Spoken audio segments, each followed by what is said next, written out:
Hello and welcome to the Bravo Outsider Podcast. I'm your host, Craig Midwinter. Joining me once again this week is Sandy Kloak. Sandy, how's it going? Great, glad to be back. Yeah, glad to have you back. Super excited for our guests this week. I had to work really hard to secure them. I think they were a little bit reluctant based on the material, but it's my dad, Dale Ward, and his BFF, Randy Kirkpatrick. I don't tell you which is which. Okay, Dad, read your tagline. Hi, I'm Dale. I'm a fixed income freeloader. Okay, Randy. Hi, I'm Randy. But enough about me. Tell me what you think about me. Yes, Randy. Okay. You got it. Dad, not so much, but Not so much, no.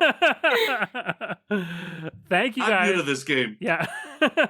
Randy is too. What's your excuse? And it's a first rub. No, but that was actually a great tagline, Randy. That was like really captured the spirit of like the Housewives tagline. Yeah. I read a whole bunch of those taglines and I thought I got to come up with one. So.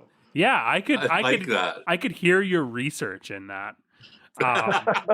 One thing that we do when we have a guest on, we always ask them what their past experience is with reality TV, like what shows they watched.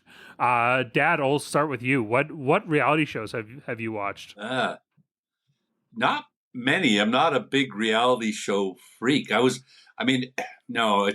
like Ted Lasso. I'm a Ted Lasso freak. Yeah, well, that's certainly not reality. That's not reality, but I can't think of any reality shows that I'll sit and watch. Okay. Well, I'm gonna have to like call you out a little bit here. What about like Pawn Stars, Storage Wars? I know that you like watch that. That's reality? Yeah, you that's absolutely. What would you call it? Okay. Well, I'm not sure. It's well, yeah, I guess Pickers. American Pickers would probably be the one that I would tune in the most if it's on. And maybe Pawn Stars from time to time, but that wears a little thin. And then if you go back to the time of what's the Storage Wars kind of thing that was on, but that's way in the past. Yeah, nothing recent though. Like growing up, I remember in our house we had reality TV on all the time. It wasn't like Real Housewives because that was not like the unstructured reality genre that like Housewives is a part of had not yet been defined. But I remember like Trading Spaces being on, which is definitely reality. Yeah. I mean, I remember watching like the first few seasons of Survivor and Big Brother. Yeah, that goes way back. Yeah, exactly. But as you know now, the TV in our house is permanently tuned to HGTV because that's all Mom watches is home improvement shows. Yeah. So I never get a chance other than sports. And I think like the home improvement genre of reality is like a sub genre of reality TV. Like it is like constructed in a very similar way, and sure, it's got like pretty different roots from, you know, something like Real Housewives or even something like Big Brother or Survivor. It's very distinct, but you know, I think like something like This Old House with Bob Vila, which is like kind of one of the proto home improvement shows, was like really like proto reality TV. There was constructed stories that happened in that, and that really helped build the foundation that, you know, something like Real Housewives is built upon. Yeah. Just by the way, though, it's not reality when you can renovate a kitchen in half an hour. You're right about that. We had like at our place we had like no tile on the wall after almost completing a kitchen reno for about a year until finally getting it done. So that's definitely accurate. Randy, how about yourself? What reality have you watched? Well, you know what, I hadn't really thought about it when you guys were just going through your the history of reality shows or whatever. Definitely American Pickers, started off watching Pawn Stars, that sort of thing. I'm kind of into a new one. It's called it's a motel renovation.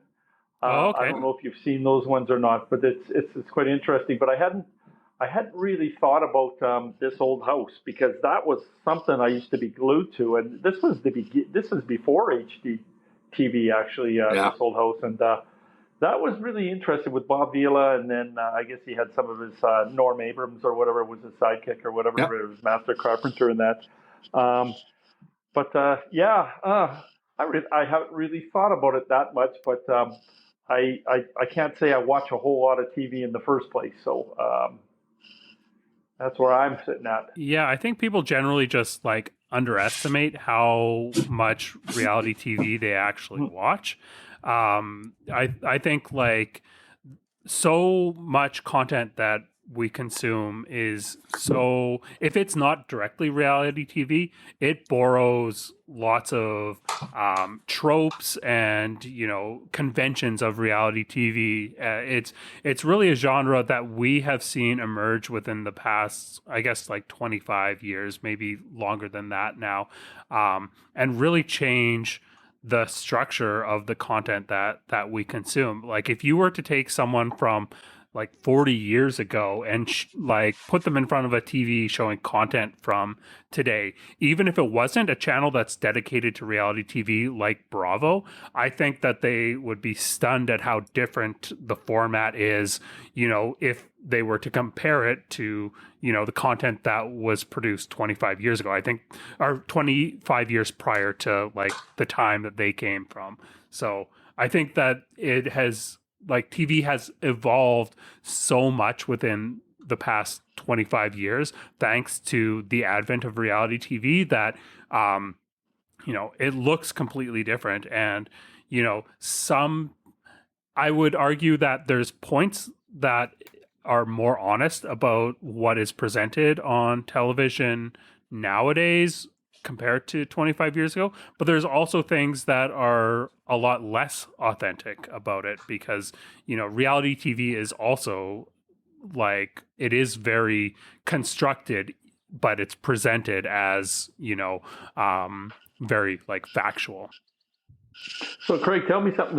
Are you old enough to remember when TV actually ended at night? They did the national anthem, Yeah, God Save the Queen, and then they shut off for the evening. And yeah, well, I don't think I stayed up late enough most nights to do that. I was always a very obedient son that went to bed at his bedtime. Here it comes. I was I don't think just you had like so perfect. But I do remember getting up early in the morning and watching YTV, which in Canada for our American listeners is like a kids channel, and they always started the broadcasting day by doing like the Canadian anthem. And so I remember that. And it's really interesting that you bring that up, because I remember slowly watching like every single channel after or I remember hearing about this. I didn't stay up that late, but after the broadcasting day ended, instead of signing off completely, it was slowly each channel being filled with infomercials. And that was something that I think is kind of an evolution of television that we have seen, that is also, also influences reality TV. The like the product placement and the like the way that we see like confessionals, I think, is like kind of a staple of reality TV that was introduced. And I think that has a lot to do with, people that were typically advocating for like products being like, oh, this changed my life. The whole like talking head, streeter type, like news vibe that you got.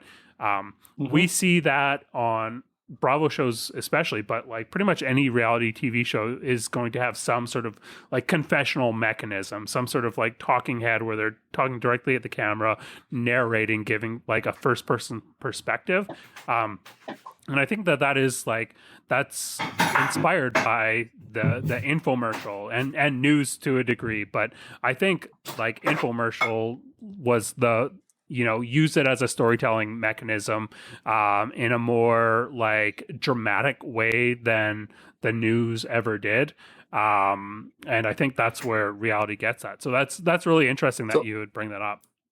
So is reality TV is for the most part scripted as well, right?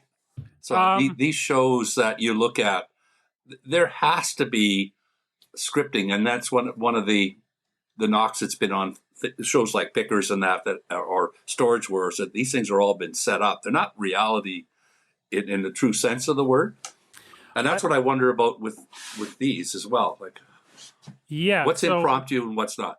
I think like it depends on how you define scripted, because I don't think that like there's constructed situations. Like, there's certainly scenes that we see where people are put together for the purpose of like a story being like moved forward, or having a fight, or like, whatever. There's certainly that aspect of things. But I don't know that that is directly scripted, because all of the people that are involved, at least on Bravo shows, but I think like broadly across the genre, all these people, like, they're actual people that have like actual human considerations that they need to make, right? They're, it doesn't matter how much a producer wants to enforce a certain like storyline. If someone is like really cognizant about what the implications for their brand is, or like, what the potential fallout for their family is, and they've got all of these influences, plus all of their past experiences influence their decisions. There's no way that you can actually fully script something to go exactly the way that you want it to. A skilled producer will certainly be able to influence things, but there's always going to be that unpredictability that is introduced just by the nature of people actually being humans. Like, so Craig, to Dale's point, then would there be retakes? Oh yeah, of certain scenes? For sure, yeah? there would be. Yeah. Okay. And actually, like, in terms of like Bravo news this past week, we saw that Vanderpump Rules has resumed filming, and they have had to do retakes just because of unruly fans yelling while things are happening, and like really like ripping into some of the characters because they are so upset with these people for their actions, and so they've had to do like retakes of things. So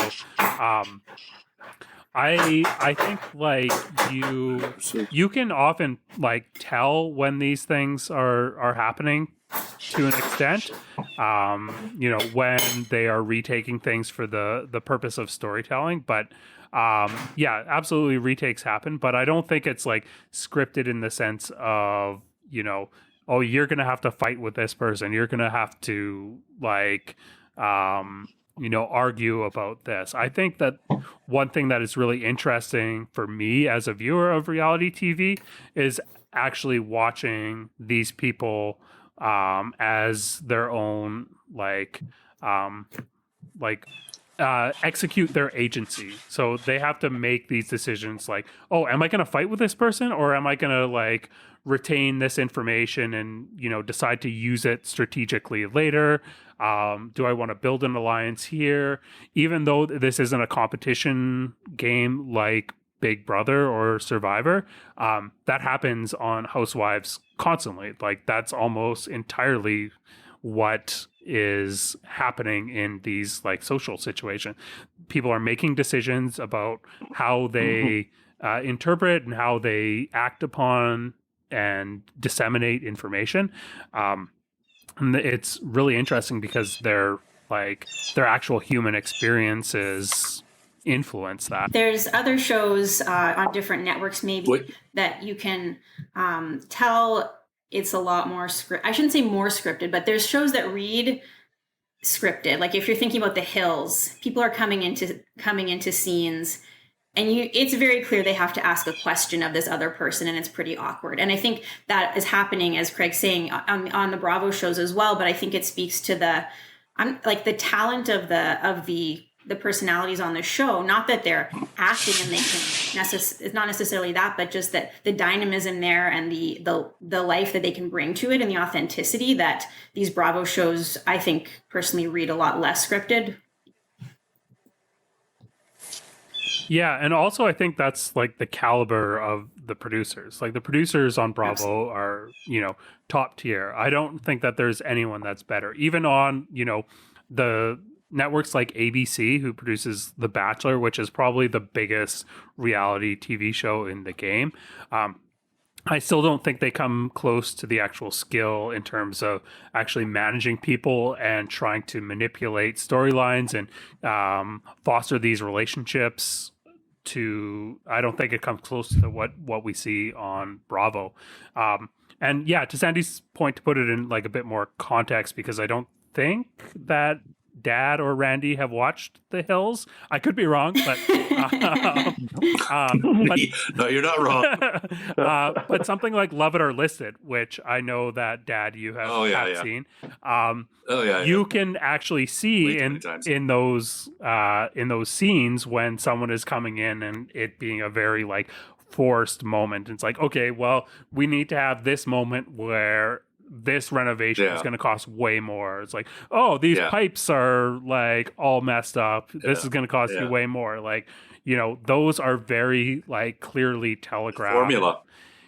Yeah, well, that's every show too. Yeah, there is the formula that plays into that, but is also just the there's a certain skill in hiding that and making it feel a lot more natural that I think the TV personalities on Bravo and the producers on Bravo are a lot more skilled in being able to hide that aspect of that. You don't see their hand in the same way. You don't see the producer's hand in the same way. You don't see it as like this structured like moment necessarily.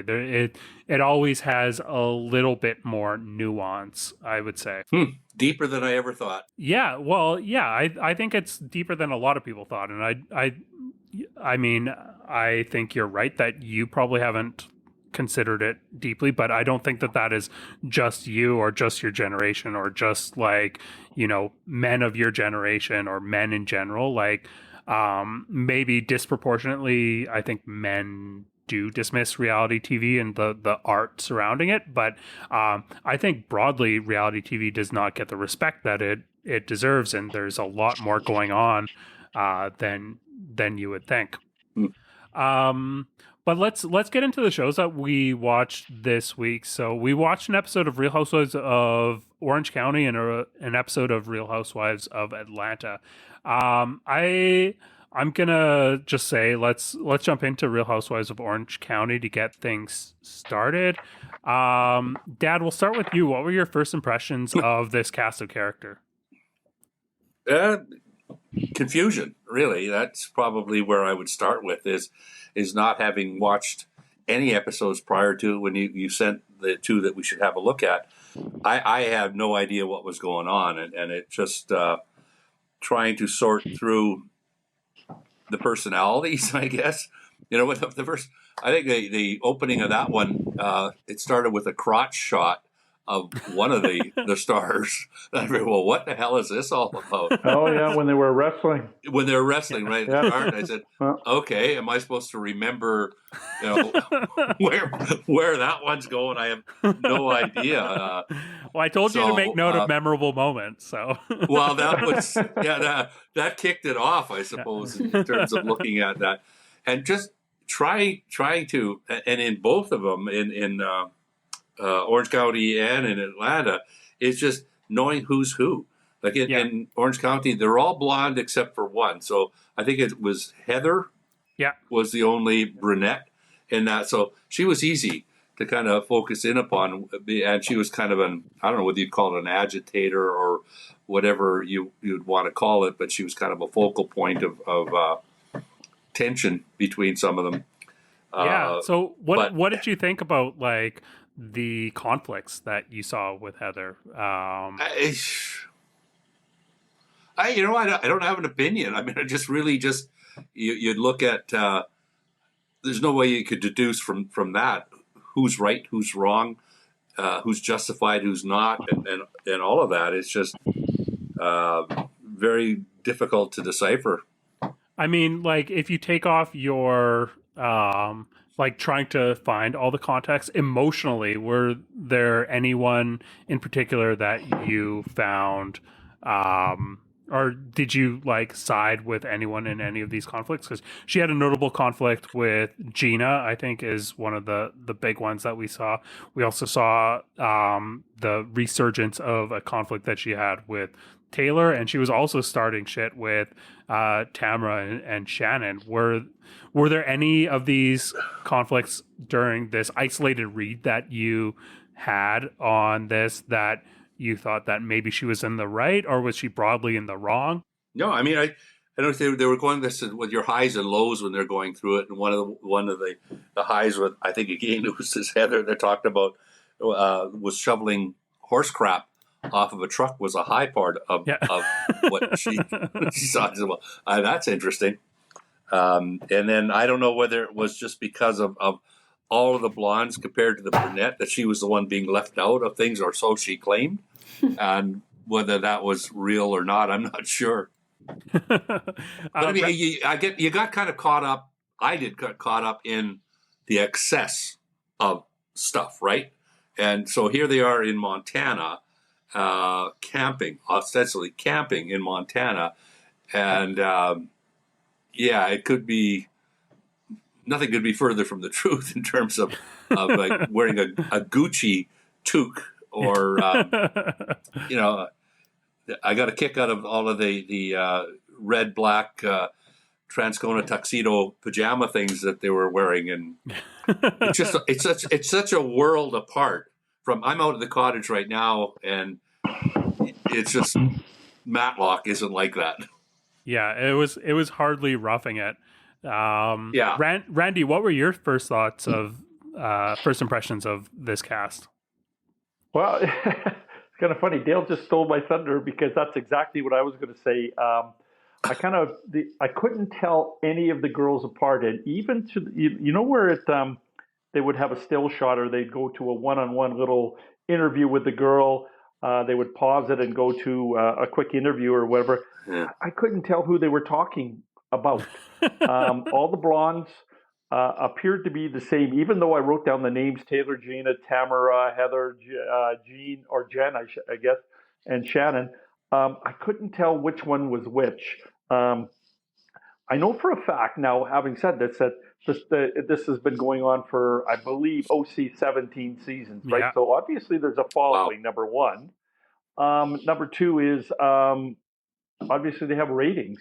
So they did do some flashbacks to 2000, and I want to say 12 or 14 in this particular show. And I thought, obviously the characters have been around for that long. I understand that some have come and gone and maybe are re-emerging, if you will. But I just found that I was confused a lot because of it. There's, a lot of drama, but I'm guessing that's what they're looking for, number one. Yep. As Dale mentioned, that Heather seemed to be the one that seemed to be the focal point for all of the conflict and the drama that was happening there, and the different sides she was taking in that. But it was interesting because there just seemed to be a lot of anger. And the first thing that came to me was, if they've been like this for so long, why are they still together? Like, that's what I don't really understand, really. Does that make any sense? Like, if great observation. If Dale and I are going to fight constantly, we probably don't want to, be hanging out with each other either. But if there was a big paycheck involved, then that would probably change things, right? True. That's very true. And obviously. Sorry, go ahead. Sorry, the lag. I was just going to say, to that point, that's one of the things that does sort of make it hard to suspend disbelief that this is all reality. Sometimes these are groups of women that are genuinely friends, but sometimes they're very clearly just put together for the show. And it, as you said, it's very clear that they don't want to be together, and they are calling each other friends, but they're not friends. And so it's interesting to compare, if you watch a lot of the different shows, the dynamics in this group. There are some true friends, but there's probably a bit of that as well. So good point. Yeah. Well, and the other point with this thing was, I don't know, I'm looking at some of my notes here, that the accusations of this Ryan who was, I think, a husband of one of the other ones. Sort of. Wanted Yeah, to, no, he's screw the boyfriend. other one, and this was going back and forth and confronting him with it. And I'm thinking to myself, on camera, really, you'd go through that type of confrontation or conflict? And I don't know. It's just so weird. The guy that the person that stuck out on this and didn't come into it until the end of it was, I think, this Travis. Oh yeah, who was, I think, the boyfriend of Emily, or no, Gina. Gina, yeah. right? And he was the guy that kind of at the end she unloaded on and went through this whole process of what had gone down, and he was the most reasonable, I guess, balanced character in that whole episode that kind of salvaged a little bit of normalcy, if you want to call it that. Yeah. Okay. Yeah. This was a very this was a big note in my notes as well in terms of like memorable moments. And Travis is someone that we have seen for a few seasons on Real Housewives of Orange County, and he just comes across like so genuine and like an actual like nice guy. He was saying like all the right things, and he just seemed like very grounded and like very emotionally supportive, and just like a really honest, wholesome, like nice guy that I would love to be friends with. But get the fuck out of this show. Like, I want conflict. I like I want these characters to like go at it. I want them to be like have very like problematic engagements with each other. Like, don't Where be did a I go therapist. wrong with you, Craig? somewhere I took a really wrong turn with you. No, but So here's go ahead, Randy. I was going to say, so here's a question. Like, they do introduce some of the boyfriends, right, and the husbands, if you will. Yeah. I think there's Eddie and there's Travis and Ryan. But do they play a semi-big part in any of these shows, or is it all about the gals? Yeah, good question. So on OC, sometimes I would say OC has like a bigger house husband presence than other shows. I'd say it's about like kind of average for their engagement. The episode that we saw was mostly taking place on a cast trip, so we didn't see a lot of them. But on a show like Real Housewives of New Jersey, they play a huge part. They're almost like close to being on par with the actual Housewives. And then there are shows like Real Housewives of Atlanta where you barely see them. Yeah, you hardly saw them at all. Right. Yeah, and then there's also shows like Real Housewives of New York where they pretty much don't have husbands, so they are non-existent. There's no Real Housewives of Matlock, eh?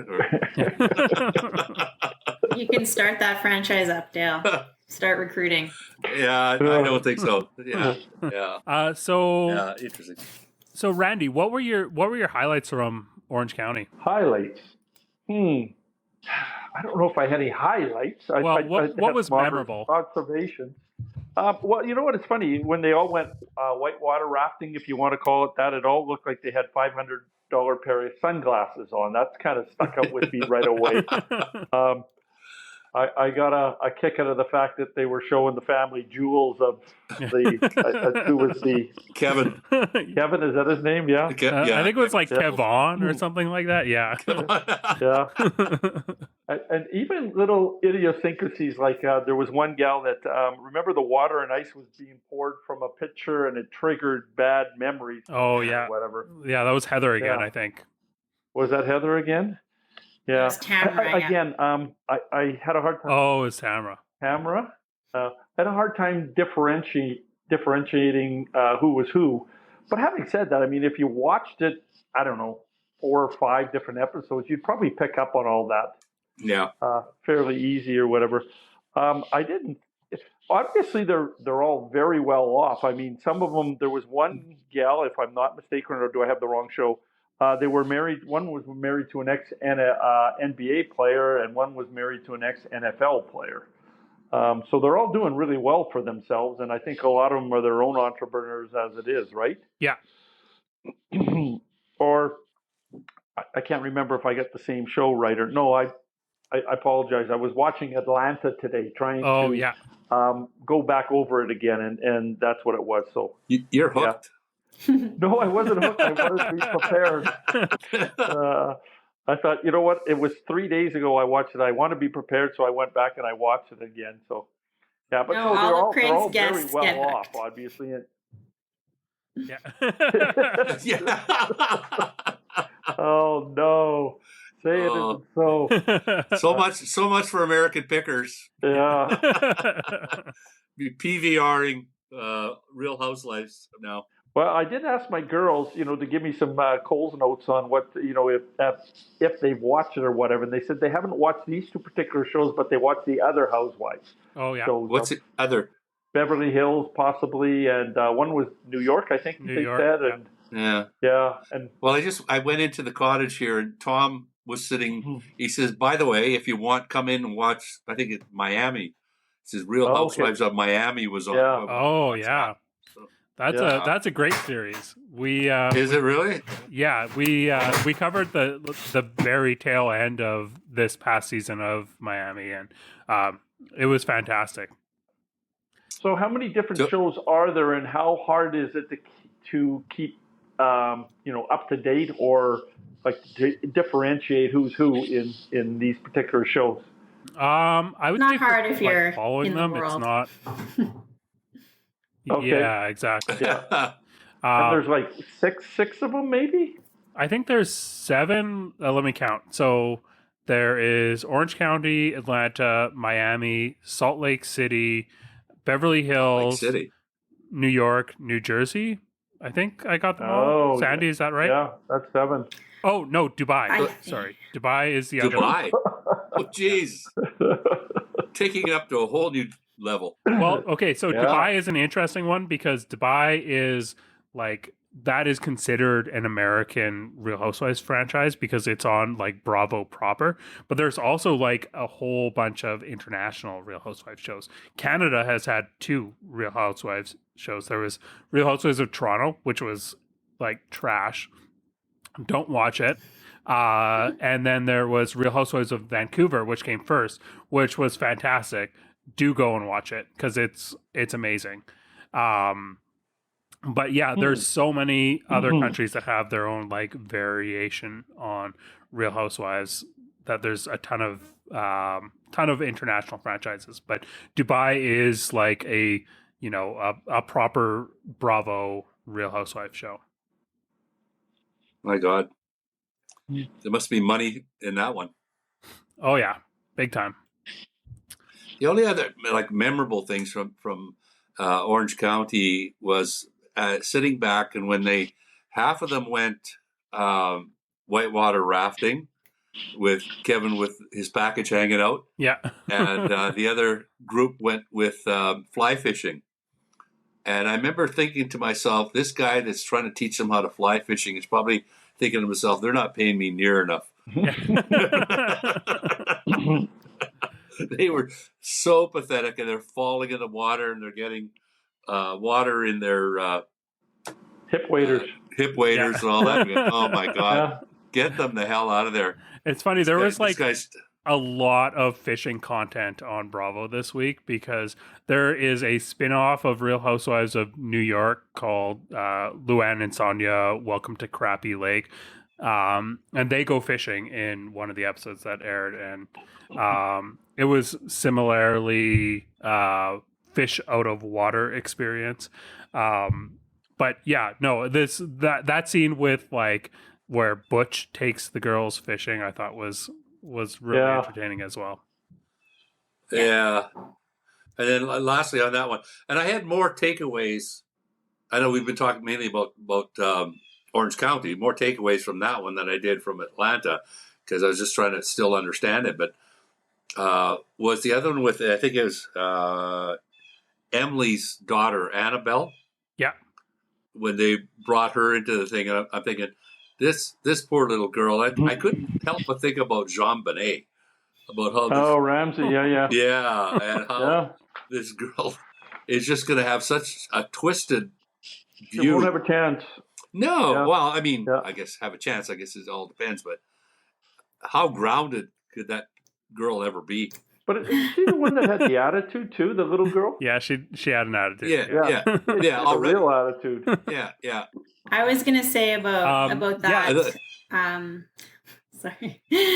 I think that's simply Emily having no storyline this season, and I don't have any interest in seeing the child do her fake modeling career. I'm not too worried. I don't think it'll go very Yeah, far. it was interesting to get that like forced upon us. I think, like you said, this is not very interesting to me as a viewer. And, you know, I feel like whenever we see Shane, who is Emily's partner, on screen, he comes across as like such a dick, and he's like so sarcastic. And I feel like he's like one of these people that just, it doesn't translate. And I think that her daughter, Annabelle, like has that exact same like sense of humor and delivery. So I feel like she's trying to be funny when she's coming across this way, and it runs kind of in the family that it doesn't land. It lands more like being an asshole. But yeah, that whole scene was really like a big nothing burger for me. Sandy, I want to move on to your highlights. What were your highlights from Orange County? Yeah. So totally random, tiny one. Gina was making a lot of peanut butter sandwiches, and I was just wondering what school is still allowing those anywhere, unless it was some sort of other product that was no nuts at all. Anyway, I think that I was interested in the Heather saga with Gina, and I was interested in your take on that, Craig, too, because last week we were talking about Heather being strategic and trying to get in with Gina by giving her this advice and giving her a shoulder to cry on. And then we see that kind of not panning out for Heather in this episode because Gina's really upset and feels like Heather hasn't followed through with any support after she told her she could not speak to her partner about these issues she was having. And then, of course, Heather also was playing the side of feeling really left out of Tamra and Shannon getting their friendship back together, as if she had always had a really good relationship with both Tamra and Shannon, when that is a total rewrite of history, because she treated Shannon like a pariah for the early years of this season. She called her crazy, needing to go to a mental home, kicked her out of her house, etc., etc. So that's kind of interesting too. So I'd also like your take on those little things that Heather's trying to do. Yeah. While I was watching this, I was like, did I give Heather too much credit last week? Because, yeah, I was like, oh, she's being really strategic here when she's trying to align herself with Gina and kind of getting in. I still do think that, you know, she was trying to think strategically, but she was so messy this episode. She was like very unclean in her execution of anything that she was like doing or trying to do, and it was really confusing. It was almost like watching like a kamikaze pilot go and like just really burn everything down, because that scene that Dad and Randy brought up, where they're doing the peach in the pit, like there's no reason for her to do this, and it does not track at all with, you know, the approach that she was having. And I was really struggling to figure out like what was going on here. And I think that this is one of those things where you see someone's like humanity come through. I think she was actually like feeling genuinely left out a little bit, and that is totally what motivated her to bring this up. I thought it was really funny when she like isolated, like feeling left out, you know, 45 minutes earlier when Tamra and Shannon and her were in the same room, like getting glammed up. Like that was her pit when she had that big blowout with Taylor. Like, and I think that Tamra and Shannon were right to kind of call her out. And, you know, I think that, even if you're thinking about things from a emotional point of view, they were right to call that out. But from a strategic point of view, to really like undercut any sort of leverage that Heather could try to cultivate from using that information or that like circumstance as being a situation where she was done wrong by socially, in order to like be able to cash that in the future, being like, oh yeah, well, Shannon, you and Tamara left me out of this situation, so to prove your loyalty, you should do this. That's kind of like the subtext of how you might use that information strategically. You wouldn't come out and say that in those words, but those are the types of conversations that you would have, and that's how you would kind of use that as a housewife. But I think that Tamara and Shannon just like immediately calling that out and being like, no, that's bullshit. Like, we let you in. We were fine. Why are you bringing this up when you had this big fight with Taylor where you told her to fuck off? Like, how is us like somehow excluding you when we actually didn't? How is that your pit? I think that they were right to turn that on its head, and I think it was like, I think we're watching the drowning of Heather Dubrow. I think we're seeing her like having completely misplayed this season. This is the repercussions of last week, when we see her kind of turn Gina in as being like a shit stir when she really wasn't. She was trying to like build a relationship. I think we're just seeing her misreads catch up with her, and her really drowning socially in this. But yeah, I could be like wrong on that. Sandy, what were your takes on that? No, I think that makes sense. It was pretty chaotic, like you said, and it seems like I think drowning is the right word, because it seems like she was just kind of grasping at whatever she might be able to grab onto as she sunk in the river with her hip waders, kind of thing. So yeah, so we'll see, but we know she doesn't come back, so it's interesting to watch with that knowledge. Yeah, is that confirmed? So, I do have a question then. Just listening to what you both are saying, you're talking about Heather being strategizing, manipulative. Just curious, like, this isn't like Survivor, where they sort of opt to not bring back certain people, do they? Or it's not like explicitly like Survivor, so we're gonna see them for the rest of the season. But okay. in So the meta, the strong like characters are basically weeded out, but not the stronger, the weaker ones. yeah, the ones that aren't able to really like contribute in some way. So Okay. like, there's not like a hard and fast criteria for whether you're going to come back or not.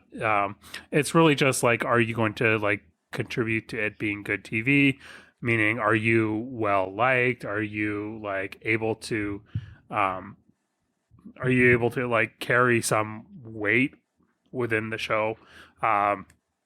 So there's not like this process of being voted out. It is ultimately up to production, but I mean, there is kind of this like meta game that happens. There's you are trying to secure a spot for next season. You are trying to like bring something to the table, and so that's like a very valid like gamey situation that happens. So this show has been on Orange County 17 seasons. Yeah. So 17 years. So the cast of characters within this mix has to have completely turned over maybe 2, 3, 4 times over that course of time. Oh yeah. I would suspect, right? Yeah. So they would have to. It's evolved like a ton. Tamara, who's returning this season, is like, I think she was introduced in like season 3 of Real Housewives of Orange County. So she is like one of the longest standing housewives, but she had a couple seasons where she was put on a break. But yeah, there's usually a new housewife every season on these shows. There's like usually But do they mix them in with the same group? Yeah. They always mix them in with the same group. There wouldn't be any history then. Yeah. Maybe. There's unless they start with a whole new group, but well, yeah, so there's a degree of history because there's always like this existing social situation unless it's like a brand new show. So but like they're often almost exclusively like introduced as being having some sort of social connection to someone. Sometimes they'll like just introduce them raw, but they'll try to find some sort of meaningful connection. Like they'll put them in the same yoga class or something like that. They'll give them like some sort of foothold. And, you know, this is like you said, it's like one of the ways that we can see that this is constructed. But once they get in there, they're kind of on their own to like go forward and try to use this, you know, this handle that they have to try to navigate the situation. And we see people like handle it in a variety of different ways. I think on Orange County, we're seeing it be just we're seeing an example of a brand new housewife just like really struggling with the whole thing. And actually, one of the questions that I had written down for you guys was if you could potentially identify who was the new housewife this season on Real Housewives of Orange County, who seemed the least experienced. Not a clue. I wouldn't have a clue. Let me think about this. Tamara, I wrote down that Tamara reconnected with Shannon, so that tells me that she's been on there for a little while. Emily wasn't really on there that much. She was kind of away from the situation, if you will. So, and I think Shannon's been there for a while. So, I'm gonna go Gina. Oh, interesting choice. Dad, who's your guess? As I say, not a clue. I don't take anything from there that I would suggest to me that the one's a newcomer.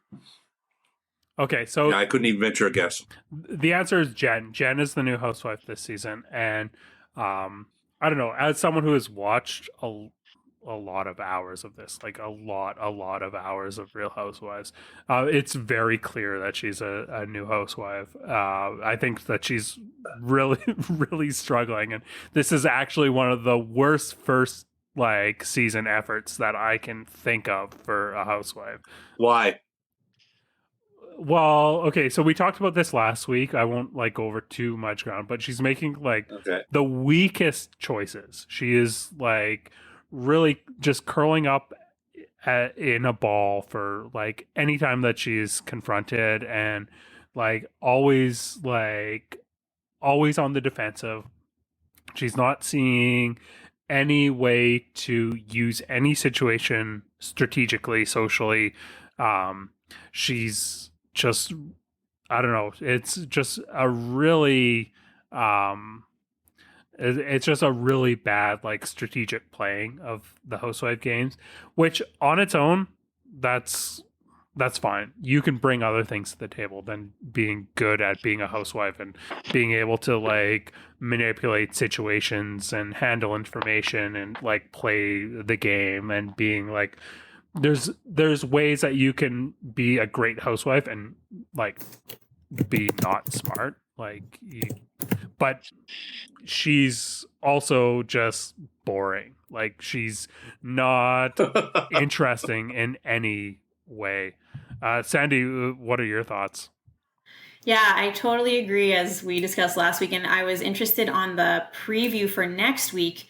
It's looking pretty interesting, and Tamara throws a napkin in Jen's face, and it's almost like, you know, if you're in improv or in sports, something, you're passing someone the ball, you're trying to go yes and she just sits there and she's stunned and she's kind of whispers, "What are you doing? Why are you doing this?" And I'm like, "'Cause you're on reality TV, ma'am. Can you please join in?" So she's getting handed these moments where she could make things interesting, and she just seems to not ever be able to do it. So yeah, totally. She's in all of these like situations where it's like, do something with this. You are being given so much. And also I think like because of how she has been playing things, and I said this last time, like if you're in sports, or if you watch sports, that anyone that is playing like a very offensive game, in order to do that, you need to expose certain defensive weaknesses. And the same thing is true about Housewives. If you're going to play a very offensive Real Housewives game, you are going to expose yourself to various like defensive weaknesses. And Jen is like not capitalizing on these moments where these girls are making them vulnerable to like her potentially using this information in these situations socially. And it is so frustrating to watch. It is like just watching like the worst sports team. It's like watching the worst football team. The like, Cleveland Browns? Like the Cleveland Browns? Yeah, the problem, but the thing is with like the Cleveland Browns or like the Bombers when they were terrible, or like the Blue Jays when they were terrible, all these like teams that I have watched, they'd give you glimmers of hope. And at the very least, they would show you moments that were somewhat inspiring, and like you could kind of root for them. But like Jen is not doing that. She's not giving any of that. And it's like, why are you here if I'm just gonna watch you fumble all day? Like I am so over her. I'm curious what comes the rest of the season, and it's really lucky that I think that we're otherwise getting a lot of really interesting gameplay, because gameplay is a big part of what I like about Real Housewives, watching this dynamic. And I think that we're seeing some really interesting dynamic shifts, especially with how Heather's playing and the reintroduction of Tamra. And I think Gina is doing really interesting things this season. I think all of that is like giving a really like interesting like flavor to the season. Oh, and Taylor as a friend of, I think, is doing really interesting things. So I mean, I think that those women are really carrying this season, and it's at least interesting to watch. But having someone like Jen on, that's not what Orange County needs at all, in my opinion. So is there a Susan Lucci of this group that's been there forever, like a constant through all this? Like, do you know who Susan Lucci was? No, enlighten us. I think it was Our Lives. Days of Our Lives, soap opera. She was kind of on there 25 years or something like that, and she played the same character, which was kind of unheard of in terms of longevity on a show.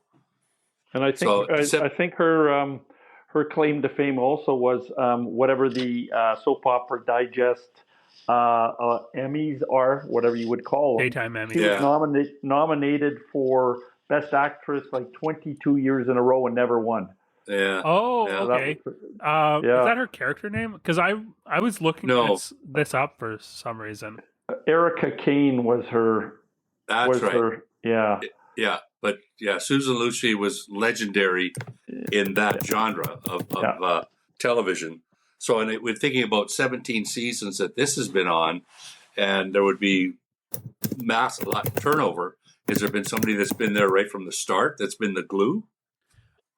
So I would say like Tamra is the oldest housewife on here. I think we're going to see in a couple weeks, we're going to see Vicky Gunvalson return, who is like the OG. That's like, she has been on there since season 1 of Orange County, which is the oldest franchise. And like, she's been a star. She should never have been. That's the oldest one?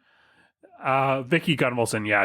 We didn't see her on this episode. She's not a full-time housewife on this, and we haven't seen her in a couple of years. Orange County is the oldest one that's been all the. Okay. Yeah, and so I would say like maybe her. No housewife has won an Emmy, but they probably should have. But yeah, I would guess that Vicky is probably the kind of analog that you would look for. But there's a lot of iconic Housewives. Like Teresa Giudice, I think, is someone that is, you know, immediately identifiable. If you think of a housewife, she probably comes to mind as number one or number two. So there's probably lots of people that could, you know, fit that criteria. So then, with Sandy and with Craig, then, because you follow this and you're, you know, obviously really like it, would you have gone back and watched from season 1 and watched every episode? No, I haven't, but I would like to, but I have not yet had that wealth of time to do that. Why is that, Craig? Yeah, parenting is hard, but also like keeping up with the like current, like there's a lot of shows that come out on Bravo that are, you know, like staying up to date with all this stuff. And, you know, I think one thing that is kind of underrated about the like following this is kind of engaging in the like the meta conversation and like experiencing it in real time with everyone else. There's so much that happens that isn't captured in these episodes that like is kind of fun, like watching these conversations happen about how like people are playing the game. And, you know, it's interesting. So there was this scandal. I don't know, have either of you guys heard of Scandival, Dad or Randy? No. Okay, so have you heard of the show Vanderpump Rules? Yes. Heard of it. No idea what it's about. Okay, so it's a show on Bravo. It's actually a spinoff of Real Housewives of Beverly Hills. Fantastic show. One of the best shows ever on television. But anyways, there was this character that's been on there since the beginning. It's in season 10 that just finished airing. And he like cheated on his partner of 6 years or 9 years, or I don't know how long they were together, but it was this big scandal, and it erupted on social media as the season was airing.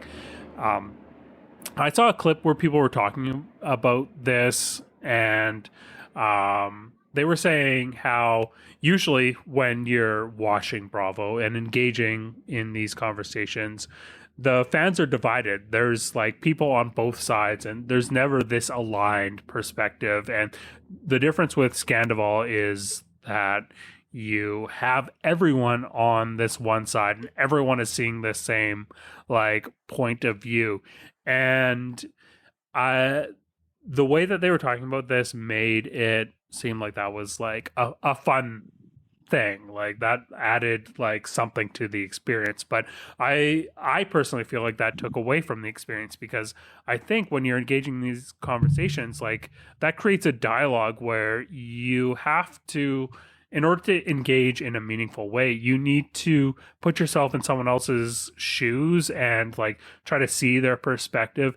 Like, even if you're not just trying to like empathize with them, but if you're trying to like completely destroy their point of view, you need to do that if you want to do that effectively. Like if you want to tell someone why they're wrong, you need to like see where they're coming from in order to completely deconstruct it and decimate that point of view. And so having that like having to go through the process of like putting yourself in someone's shoes and having like people coming from like different perspectives, I think that's one of the things that really adds nuance to the experience of being a fan of Real Housewives or Vanderpump Rules or these types of reality shows, because it's not so black and white, because these characters are actual people that have like motivations that you have to rationalize and like try to understand. That's not something that you get with a character that's written in order to forward a plot or in order to like empathize a theme. It's so much more nuanced. So Dale, you had a question, but I have one after you. Well, I don't want to turn the tables on you. You're asking the questions of us, of our observations. No, go for it. Yeah.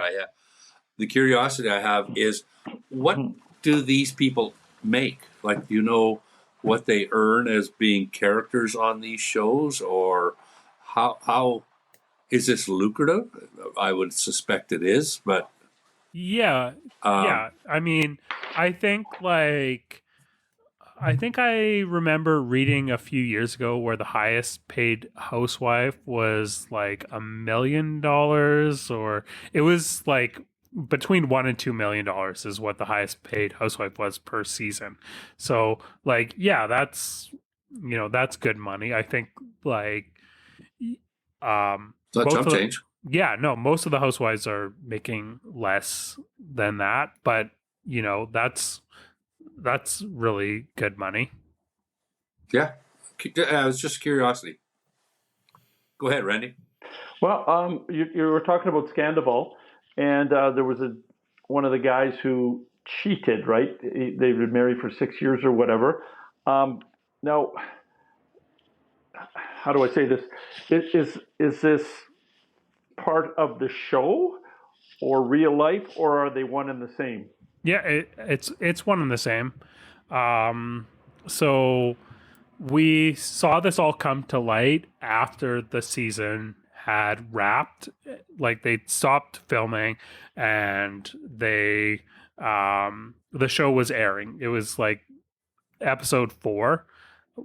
I think it was like right before episode 4 of the season had aired when this all broke, and it all came to light. And so that immediately changed how people were viewing this show. Like people started viewing this as a like they were looking for clues. They were reading into this like storyline that hadn't been hadn't necessarily been like captured in the initial edit of things. I mean, I guess that's debatable, but it immediately just changed how people were watching it, because they knew that there was this bombshell that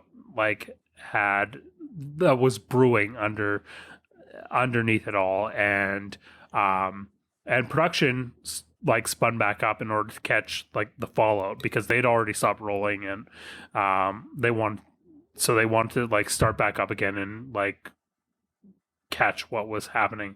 So we got an extra episode at the end where they like caught the fallout of this. And then all these shows have reunions where everyone like gets together after things have wrapped, and they like air out all their grievances after the show has aired. So the last episode that wasn't a reunion was really interesting, because we were catching it was very raw. I think like if you watch like Real Housewives or Vanderpump Rules just from like a production perspective, there's a lot more the setups of production are a lot more elaborate. Like there's better like lighting and camera angles and stuff like that. But with the last episode of Vanderpump Rules, it was very run and gun. It was like single setup on a single camera, someone handheld, like trying to capture things in a room that was not like well lit. It was very, very raw, very emotional, very effective. And Vanderpump Rules has actually been nominated for its first 2 Emmys this season, because it was fantastic. It deserves both of them. But anyways, so it was like a very raw experience watching those. Do either of you guys have any final thoughts on Real Housewives of Orange County before we move on to Atlanta? The only other comment. Sorry, go ahead. I was just going to say, I know a girl who would fit in perfectly with that, but other than that, no. Okay, now you got my curiosity, but I'll save that for another time. Okay, I'm going to isolate this as a reel on Instagram. If you're watching this on Instagram, tag whoever you think would fit in perfectly on Real Housewives of Orange County. Oh, man. Okay, let's move on to Oh, no, go ahead. Sorry. I said the only other line that I picked up from that thing that I don't know which one of them said, but they were in the midst of some crisis going on, and somebody said, "What would Montana Barbie do?" What would Montana Barbie do? Thought that was kind of cute. Oh, actually, I did have another note on Real Housewives of Orange County. One thing that I thought was like particularly notable was it was very early on in the episode where Heather, of all people, pulls out a joint and they all decide to like get high, and we get that little like montage or whatever. And she's like, if you've watched Housewives, she's kind of like the last person. She's very like uptight. But she's like, oh yeah, I only occasionally smoke weed. And then we get this like flashback to her at a dispensary buying this weed. She spends $500 on weed, which like I have smoked a lot of weed in my life. I've never like spent $500 in like one go buying weed. And so I really don't understand where's the rest of the weed, Heather? Okay. Yeah, that's all I had for my scroll notes on that. Real Housewives of Atlanta. Dad, when you messaged me after watching this episode, I had not yet watched it, and you're like, I did not pick up on anything meaningful. I did not find anything interesting. I was like, oh my God, how awful is this episode of the podcast going to be if he's not open to this? And then I watched the episode and I was like, oh my God, my dad was right. There's like nothing going on in this episode. It was like very empty. And I also did not have a lot to comment on, probably a little bit more than you did, just because I think there was a scene with the OGs of Real Housewives of Orange County that needs to be commented on. But overall, you're right. This episode was really vacant. Dad, Randy, I'm curious what you thought about this episode in contrast with Real Housewives of Orange County. Oh boy. I have to admit, I watched it a couple of days ago. I rewatched it this afternoon just to see what I would pick up on, that sort of thing, right? You're a keener. There was two sets of friends, I think, for Sheree. Is that it? Mm-hmm. Because there was the Candy and the Drew, Marlo, Kenya, Sheree, and Sanya. And then they went out for dinner, and there was Lisa, Deshawn, and Kim. So she seemed to have two different sets of friends, and these sets of friends didn't get along with the original sets of friends, because I did go back and I see that there was a battle between two of them. They sued them. One girl sued another girl over a song title of some sort. Do you remember that? Yeah. Okay. So that scene, that dinner scene that we saw was the one that I think needs to be commented on, because that was a dinner scene of like OGs of Real Housewives of Orange County. So those are from like the original season of Real Housewives of Orange County. So there's like a lot of history, and we haven't seen most of them in many, many years. So they were all like brought on for this dinner scene together, and I felt that Deshawn just kind of sat there and didn't say anything at all. She seemed to be quite uncomfortable sitting at the table, and even she was when they would do cheers or whatever, she was like a minute behind, that sort of thing. Yeah, she was on a delay. I can relate. Go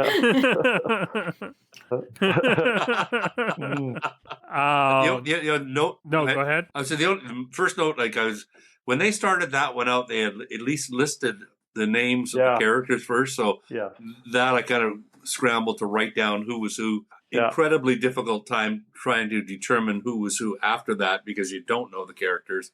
But Sanya, yeah, I think it was Sanya. She was the one that was kind of spearheading this auction thing for Mummy Nation, for a fundraiser that was the mover and shaker on it, and relying upon Kenya to do the auctioneering, who was kind of a little flighty and I guess that's where the title came from, with Better Late Than Ugly, because she showed up just at the last minute to do the auctioneering. So I figured, okay, that must have been where that episode title came from. But I seriously, and again, you mentioned my note to you afterwards. I said, how am I going to offer anything of any substance on that show? Because that's about the extent that I took away from that one. Yeah. That's why I saved this for last. I feel like there's like not a lot to really talk about, especially for anyone that has not been following these shows. Randy, what were your thoughts on this cast? You know what? Again, to Dale's point, I mean, every time they went to a different character, I tried to remember, okay, I'd go to my notes and look at them or whatever, but then they would do a still photo and they would go and they would interview this person one-on-one, and I didn't have a clue who they were talking about. I thought it was interesting. Like they showed a couple of things that they were going to do a trip to Portugal, and one of the girls says, well, I've never actually been to Spain. Yeah. So I thought that was pretty funny. Yeah. But I kind of like the music. Yeah, exactly. And then there was another one where I can't remember who it was, but it might have been Sanya possibly or whatever, but the pressure is getting worse, sir. And I just thought that was also interesting. And I thought, well, if in fact it was scripted, then they probably would have cut and reconnect or rerun it or whatever. But, you know, again, I watched it. Would I watch it again? Yeah, possibly. Just to maybe find out who's who in the zoo. But it would take so many episodes to figure out who's doing what and that sort of thing. Now, is this the one I might have watched? I did. I watched the previous episode also, just to find out what exactly was going on previously. And so I guess they just, I'm not really sure what to say here. A lot of it towards the end had to do with the auction. Yeah. That I guess Sheree was putting on or whatever, and just the amount of money that the ladies were bidding. I mean, obviously going to a good cause in that, but did they actually have that money? Possibly. I mean, they seem to be they're all self-employed. They seem to have quite a bit of money there, but they raised $78,000 and it went to a good cause, like I said, but that's a lot of money. I mean, one of the gals gave out $10,000 that night. So, I mean, yeah, that was interesting. I didn't take away a whole lot, actually, no. The only other segment of that I thought was mildly interesting, it was Drew and her sister going back and forth about something. And I think the mother was sitting on the couch as well about, you know, I don't even remember what the aspect of it was, but they were kind of bearing their soul on something like that. Yeah. And But her sister, I just remember, like I didn't copy it all down, but all the different jobs that she's done was amazing. Yeah. But that's it. Like I have about a half a page of stuff on that one, and I got about a page and a half on the on the Orange County one that I thought was more of a fun watch than Atlanta was.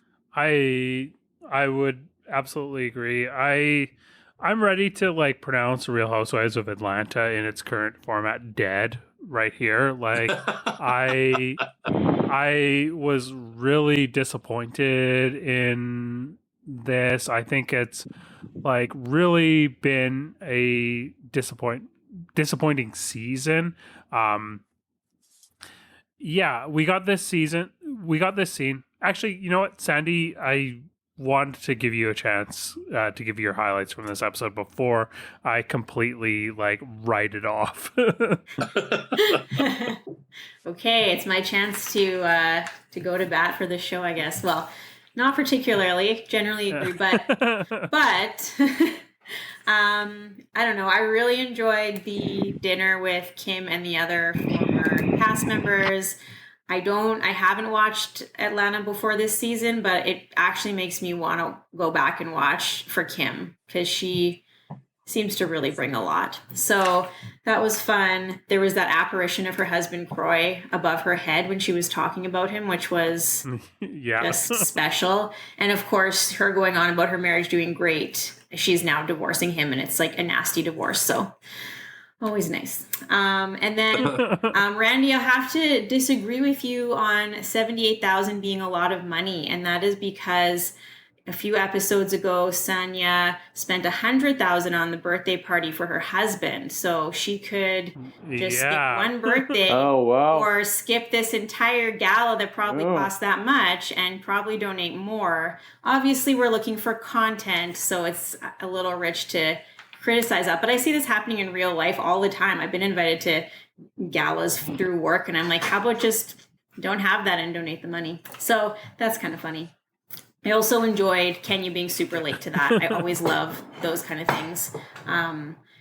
And she did a great job in the end, but I really like those, like, are they going to ruin this event kind of storyline. So I liked that. And I liked when Sanya called Kenya to ask where she was.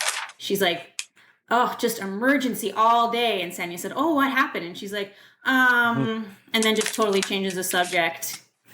So I thought that was pretty fun. So I don't know, a few little pieces that I liked. About the seating arrangement, Yeah, I think like Kenya is a fantastic housewife. Like I would put her up there with like one of the greats.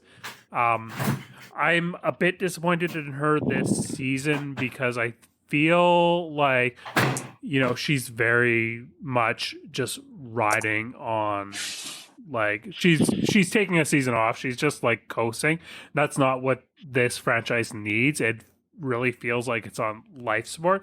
And I actually feel like you can feel like the CPR compressions on this show when we see that dinner of the OGs. Like we see, you know, we see Kim and all them getting together, and you've got this dinner that is so out of context and very it was the most interesting thing that happened in this episode. That's really not saying very much. It did feel out of character and really like trying to inject something into this season. And that scene, as much as it was the highlight for me from this episode, you know, that was what makes me want to pronounce this show dead. It needs a reboot like Real Housewives of New York. And I feel a little reluctant saying that just because I think that currently there are some like of the best on-air housewives that we have they're currently part of this cast. I think like Kenya is one of the best housewives we've ever had and continues to be. But the fact that she's kind of taking the season off and not doing anything, that's not helping. I think Candy is one of the best housewives that we've ever had, and she's really like taking a back seat. And, you know, even the fact that we've got Marlo, who has been the best like friend of a housewife, get like be a full-blown housewife for her second season. And, you know, she's like bringing something to the table kind of, but it's still I don't know, not anything super interesting. I don't know. There's nothing that is really driving me to continue watching Real Housewives of Atlanta. So I don't know. I was excited to see Kim Zolciak come back on for, you know, a walk-on appearance, but that was really the only thing that was interesting about this. We got that constructed storyline about, you know, Kenya holding things up. That's, you know, I think that was Kenya, you know, helping this episode to a certain degree. But yeah, there's nothing really going on here. Well, I feel somewhat vindicated, Craig. That's helpful, because I thought it was just me. Yeah, no, and like, yeah, I also feel let down by the Real Housewives of Atlanta because we've got you guys on here. I wanted to put in front of you an episode that has some substance, but instead, you know, they laid a goose egg here, and it was very disappointing. Yeah. Okay, let's talk about Ted Lasso now. We'll save that for the Ted Lasso Outsider podcast. Okay, yeah. I could go for days on that. All right. Well, thank you guys so much for doing this. This has been so much fun. I am curious. Like, I don't expect you guys to be like tuning in week after week for Housewives, but did you gain any sort of insight, or did like this surprise you in any way? Do you think there's more to Housewives than you initially thought going into this experience? I'm going to say no, only because I think I've seen it on like in the background when I've been coming through the living room, that sort of thing, right? And I've stopped and caught snippets of it here and there. So I've kind of seen it, and I guess I've heard you talk about it quite often, Craig. So it doesn't surprise me. Not something that I'm interested in, but you know, it's just not all about me either. So yeah, no, I appreciate well, apparently the it wasn't honesty. your tagline. Yeah. Your tagline was "It's all about you," wasn't it? That's right. Yeah, that's right. I forgot about that. Enough about me. Enough about me. Yeah. What do you think of me? Tell me what you think about me. Yeah, no, I'm the same boat. It's not something I would ever make a regular habit of tuning in. I don't know. I find it so foreign in terms of their situations and the wealth and just all the other stuff that they make seemingly crises out of, that is just hard for me to kind of understand. For somebody that's really struggling, I think it would really be hard to relate to. So, and I mean, I know the relationships and that and interactions between people are really always interesting to watch, and I get that, and you can certainly see it within it. But it didn't give me an appetite for becoming a regular viewer. Yeah, no, I don't expect you guys to like become regular viewers, but like, do you relate to everyone that you watch on television, or is that like the number one criteria for, you know, something that you find value in on television? To some extent, yeah, I do have to have some kind of a I don't know, visceral connection is probably not the right word, but some kind of connection where, you know, you can see aspects of your life or your situation within certain things, within certain situations or storylines, possibly. But that's me. Everybody's different, right? Yeah, for sure. But what about something that is like, you know, like far removed from your current like context? Like if you like, I mean, I don't think either of you guys really watch science fiction or fantasy to a great degree, but like if you think about like police procedurals, something that is like highly structured where you know, you're seeing dynamics at play that are not something that you enter into on a day-to-day life. What motivates you to watch those, and you know, what, you know, did you see any dynamics within Housewives that could potentially motivate someone to be interested in it, despite not necessarily having a relationship, like a direct like relation with the characters that they're seeing on screen? Personally, no. I mean, it's funny because as you were talking there, your initial or opening question to us was about what reality TV do you watch and that, and I guess it tied me back to this closing part of, and Randy, you'll relate to this because I get sucked in by border security when you watch these shows on people coming across, you know, at airports and that. Your life was at the airport and you worked in the security field and that, and then with Ainsley's job at the airport, the stuff that goes on every day at airports all over the world, right? It's just fascinating to see how what people try to get away with, how stupid they are in certain cases, and we only see a slice of it. But those type of things are really, to me, something. And again, it goes back to the point I made before, but you kind of have some connection with it because your life in some way, shape, or form revolved around that. So I don't know if I'm going off on a different track, but it just came to mind as you were talking about it, which doesn't really answer your question. So my point going back to it is, it's not something that after watching 2 episodes I would get drawn into or be tempted to even watch more of this, because I can't relate. So, I mean, like, I understand that, like, you love Ted Lasso, and that is mostly informed by your experience managing a soccer club in England. What about the other shows that you watch? Well, I don't really watch. Well, we said, like, there's not a lot of other shows that I do watch regularly. Absolutely detest Real House, or not Real House, Big Bang Theory. I just can't gut that one. I go back to Cheers and some of the old series and Seinfeld, yeah. Seinfeld, Seinfeld, Yeah. Friends. There's certain TV shows when you're surfing and you come across, you just get drawn in, like diners, drive-ins, and dives, that sort of thing. Yeah. Whatever you're kind of into at the time or whatever. I don't normally get sucked into the dramas, if you will.